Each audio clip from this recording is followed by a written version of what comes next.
O poder de Jesus sobre o futuro. O futuro sempre nos impressiona. Nossa visão é curta, limitada e por isso nos preocupamos com o futuro. Os pais pensam como vão sustentar os filhos, como vão mantê-los nos estudos, com quem vão se casar, o que vão fazer na idade madura e nunca têm sossego e paz. Quando os filhos são pequenos, os pais almejam que fossem adultos. E quando adultos, gostariam que voltassem ao tempo de crianças. O futuro é uma noite misteriosa que cerca a vida de cada mortal. Nunca chegamos a saber o que nos espera amanhã. Há sempre surpresas. Levantamos um pé do hoje e não sabemos onde colocar outro do amanhã.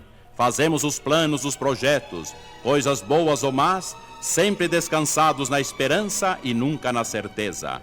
Jesus redivivo achava-se com seus discípulos na praia do mar da Galileia. O encontro do Senhor com os apóstolos visava a reabilitação de Pedro. Os discípulos tinham trabalhado a noite toda sem nada apanhar. Ao alvorecer, o Senhor chegou e deu-lhes ordem que lançassem a rede à direita do barco, o que fizeram apanhando 153 grandes peixes. Jesus os convidou para comer. Deu-lhes pão e peixes, comeram. Após a refeição, o Senhor Jesus 3 vezes consecutivas perguntou a Pedro, que o negara na casa do sumo sacerdote, se o amava verdadeiramente. Pedro respondeu sempre pela afirmativa. Então o mestre diz a Pedro: quando eras mais moço, tu te cingias a ti mesmo e andavas por onde querias. Quando, porém, fores velho, estenderás as tuas mãos e outro te cingirá e te levará para onde não queres. Disse isso para indicar a Pedro o gênero de morte que lhe dariam.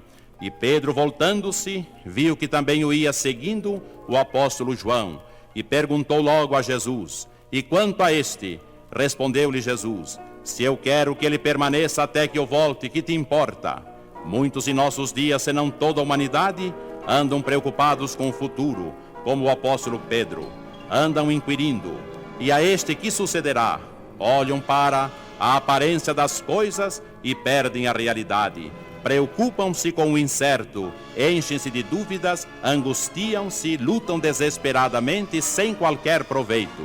Um é o projeto e outra a realidade. Um o plano hoje e a concretização amanhã. O aluno vai à escola com um plano para amanhã e se esquece da realidade hoje. A dona de casa vive todos os seus planos de amanhã e perde a realidade hoje. Os noivos vivem nos encantos do futuro e navegam no sereno mar de rosas. Quando acordam na realidade, muitas vezes há duras decepções. Aquele que abre uma indústria, via de regra, projeta seus planos para o futuro e com o futuro se aflige. O que vai viajar intranquiliza-se com o futuro. O que empreende a construção de uma casa aflige-se também com o futuro, com a elevação de preços, com a mão de obra e com uma série de problemas decorrentes.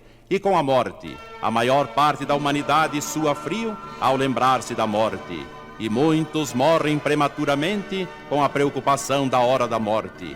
E quem não se aflige com o futuro, sempre há interrogações diante de nós. Vivemos mais na incerteza do que na certeza. Vivemos aflitos e muitas vezes desesperados. A incógnita do futuro nos esmaga. E por quê? Falta-nos uma rocha onde possamos descansar o fardo de nossas preocupações do futuro. Essa rocha é Jesus. Quando o apóstolo João sentia-se inseguro e intranquilo quanto ao futuro, Jesus estendeu sua destra de poder sobre ele e lhe disse: eu sou o primeiro e o último, o princípio e o fim, isto é, o alfa e o ômega. Quando estamos em Cristo, nada nos preocupará nem nos atemorizará, pois com Cristo estaremos no princípio das coisas, dos empreendimentos, dos problemas, dos emaranhados da vida. E com Cristo estaremos no fim de todas as coisas também. Estaremos hoje e estaremos amanhã. Estaremos na vida e na morte também. O apóstolo Paulo, em Romanos 8:28, escreveu: todas as coisas contribuem juntamente para o bem dos que amam a Deus e são chamados segundo o seu propósito. Isso vale dizer que para os que estão em Cristo não haverá surpresas e nem acasos. Tudo será certo, pois Cristo é a nossa certeza. Não haverá futuro, porque Cristo estará conosco e sempre será presente. Não haverá mais o passageiro, porque em Cristo estaremos na eternidade.